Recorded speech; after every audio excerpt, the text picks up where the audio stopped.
Hey everyone, I'm Hannah Hager. I'm the online content director here at Call Center Week, and today I'm here with, is it Mayur? That's right, Mayur. He's the director of product marketing at Five9, which you've probably seen throughout the venue, so welcome. Thank you, thanks for having me. It's great to talk to you. Of course, I want to talk about personalization. That's Yeah. what the theme of the interview is about. So can you tell me a little bit about what that means to you? It's kind of an ever elusive term for some people, and Yeah, I know. I'm very familiar with the term. I'm in marketing. I've been in the contact center industry for 15 years now.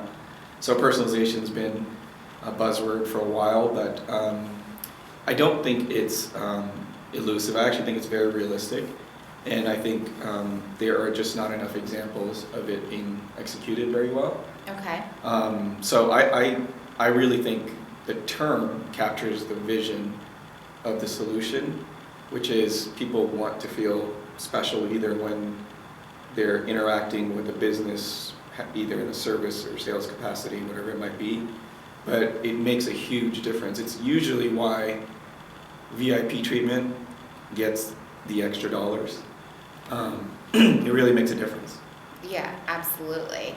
So let's talk a little bit about the challenges that are coming up with the TCPA restrictions. I know you said that there's some new announcements Yep. coming out this week, and just can you tell us a little bit about those and the challenges that are presented by new regulations, changes, et cetera, et cetera? Yeah, this is actually a hot topic. It's going to be a hot topic for this week and the next few weeks because we know that there's going to be a new announcement or new amendment later this week. And so what that means is essentially people are going to be going back to sort of legal counsel and compliance experts to try to interpret what that means for their business. We've done this a few times. In fact, this law dates back all the way to 1991, so there's been a lot of interpretation over the years, but in the last couple of years there's been a little bit of pickup. The behavior is really different in the consumer world now because everyone has a mobile number, so there's a lot of focus on auto dialing to mobile numbers as being sort of illegal depending on how you do it and what you do it for.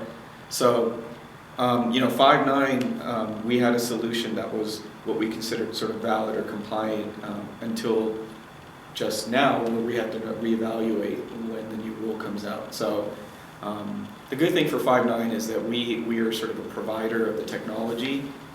We have customers who then take that technology and then are held to legal standards or could be sued. And there's a lot of people out there who opportunistically will sue big brand names because they know this law is there.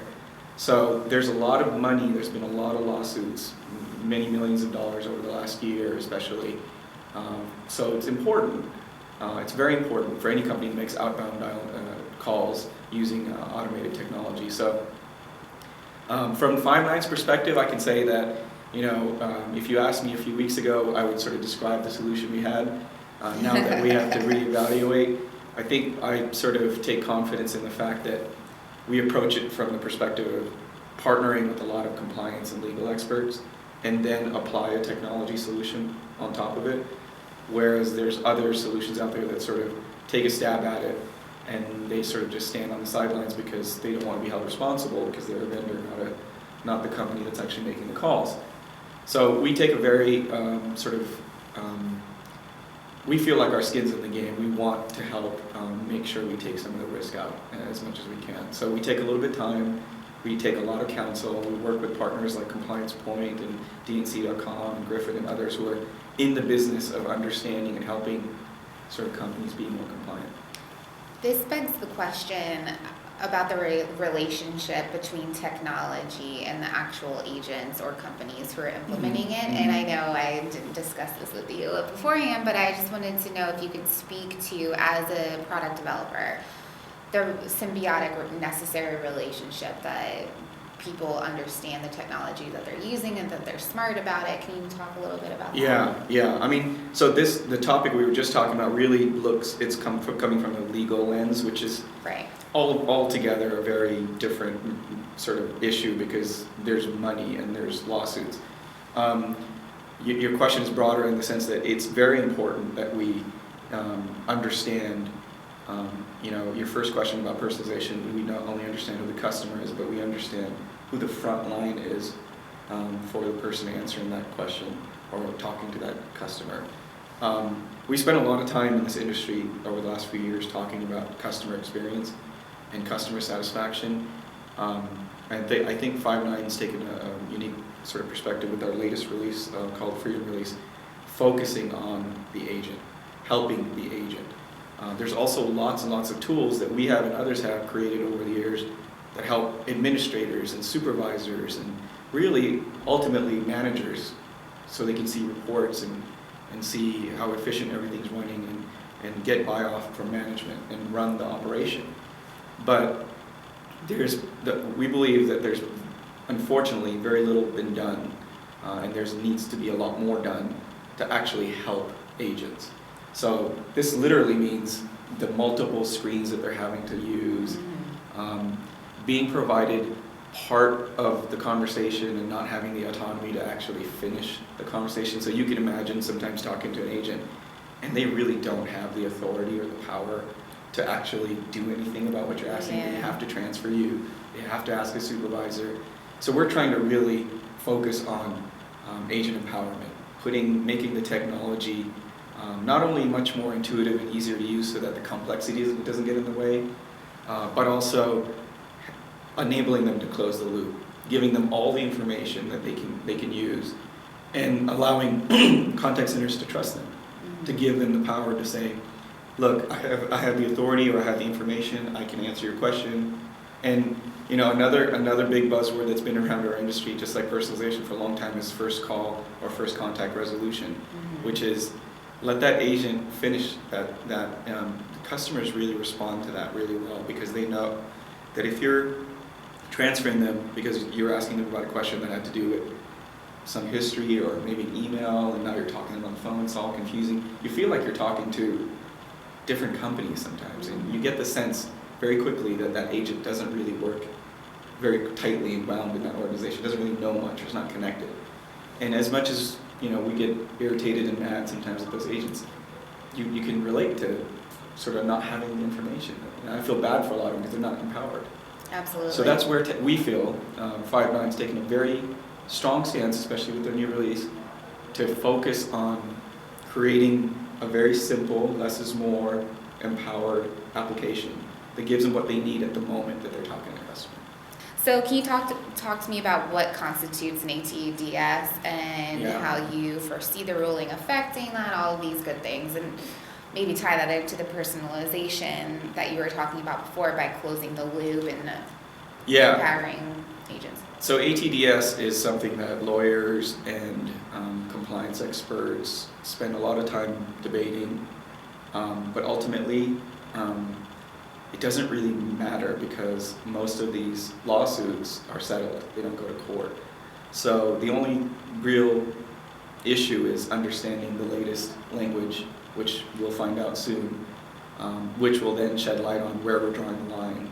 Because there'll still be a bunch of interpretation on top of that, and there will still be opportunistically sort of lawsuits out there trying to get at money. So I think we know what people who make dialers know what a dialer is.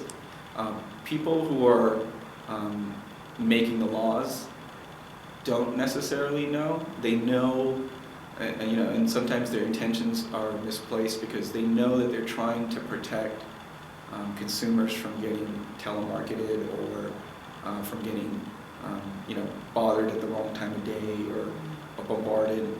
That's sort of where that conversation started, but it's also caused a lot of complexity and confusion around how a dialer can be used when it's not those scenarios.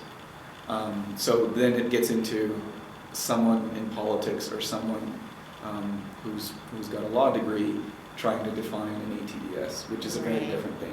Unfortunately, that's where the conversation is. So as a technologist, as someone on the vendor side of the equation, we're here to sort of design or redesign a solution based on sort of the consensus around the accepted interpretation of the next ruling that's coming out.